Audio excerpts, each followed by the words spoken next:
अगले वक्ता माननीय सदस्य डॉक्टर फौजिया खान। धन्यवाद madam.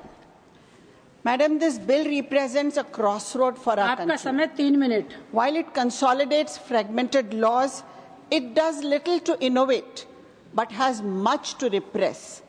While we agree that there need to be strong measures to prevent illegal migration, the bill ignores the subtle difference between illegal migrants and refugees, between those who constitute a threat and those who seek asylum.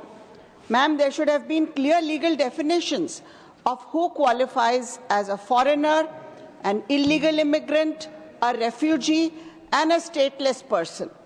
For a government that promotes Vasudev Kutumbakam, the absence of a streamlined framework for refugees and asylum seekers is questionable. In 24, the Supreme Court has noted the poor conditions in detention centers, especially inadequate water, sanitation, toilet facilities, and all this is inhuman. Another glaring omission, ma'am, is the absence of a special immigration tribunal as recommended by the 175th report of the Law Commission.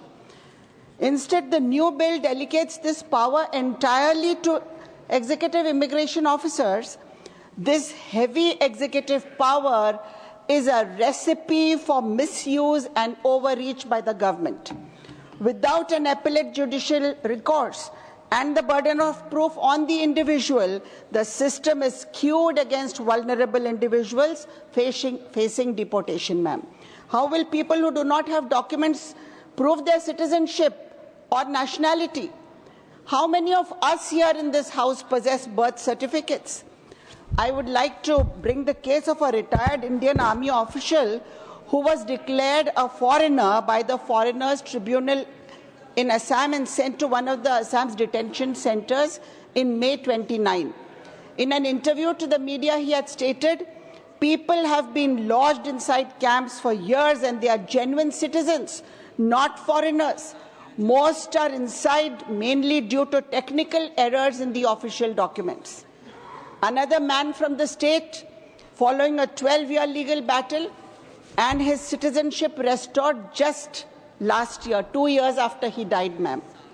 While the burden of proof is disproportionately placed on the individual, the state has been given overarching powers to prosecute, with even a head constable being allowed to arrest somebody without a warrant. I think this is atrocious. Ma'am, as I conclude, in the government's typical fashion, any foreigner posing a threat to India's integrity will be denied entry into the country or permission to stay. What kind of threat? Threat to the nation or threat to the government? I'm afraid this clause will be used to cancel visas of people critical of the regime. For example, foreign journalists, academics, other professionals. I'm concluding, ma'am. In our pursuit of national security and sovereignty, we must not sacrifice the very principles that define us as a nation, ma'am. While dealing with potential threats, we must not lose sight of due process and basic human values and basic human rights. Let's not forget that culturally, for us Indians, these values hold immense importance. Let the sentiment of hatred not blind us to the point of insanity. I urge this bill to be sent to the Joint Select Committee, ma'am. Thank you. अगले वक्ता के रूप में माननीय सदस्य श्री संजय सिंह।